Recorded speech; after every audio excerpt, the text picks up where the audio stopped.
नमस्कार विद्यार्थी मित्रांनो, आज आपण पाहणार आहोत हॅव या मुख्य क्रियापदाचा उपयोग. काय पाहणार आहोत? हॅव या सहाय्यकारी आणि मुख्य क्रियापदाचा उपयोग.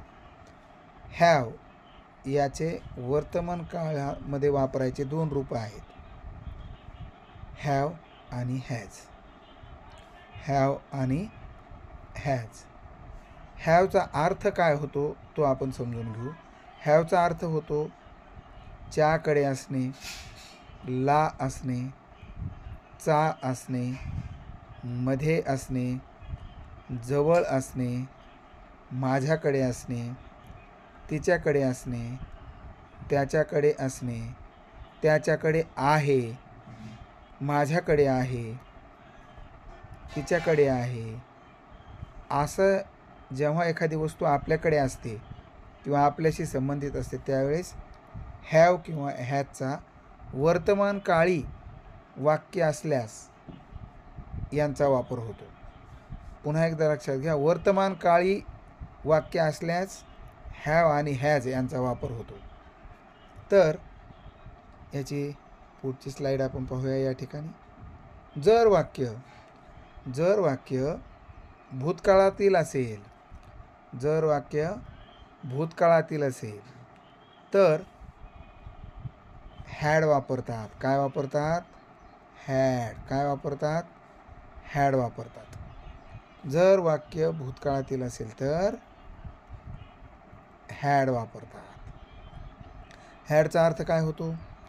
होता, होती, होते, होतं, तिच्याकडे होतं, माझ्याकडे होतं, त्याच्याकडे होतं यांचा आपण वापर करतो. कशाचा वापर करतो? होता, होती, होते, होतं, तिच्याकडे होतं, माझ्याकडे होतं, त्याच्याकडे होतं यांचा आपण वापर करतो.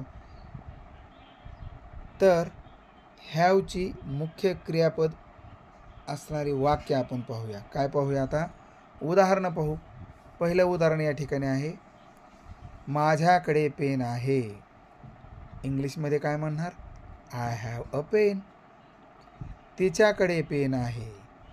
आपण इंग्लिशमध्ये काय म्हणणार? She has a pen. आपण आणखीन दोन उदाहरणं पाहू.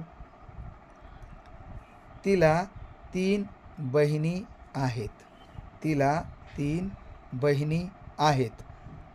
आहेत म्हणजे आहेत, हे झाला वर्तमान काळ, म्हणून शी हॅज 3 सिस्टर्स. तिला 3 बहिणी आहेत. शी हॅज 3 सिस्टर्स. आता एक भूतकाळातलं वाक्य पाहू आपण. माझ्याकडे पेन होता म्हणजे हा भूतकाळ आहे, म्हणून हॅव हॅज न वापरता आपण हॅड वापरलंय. I had a pen. I had a pen. काही उदाहरणं तुमच्यासाठी. खालील वाक्याचे इंग्रजी रूपांतरण करा. माझ्याकडे बर्फ आहे.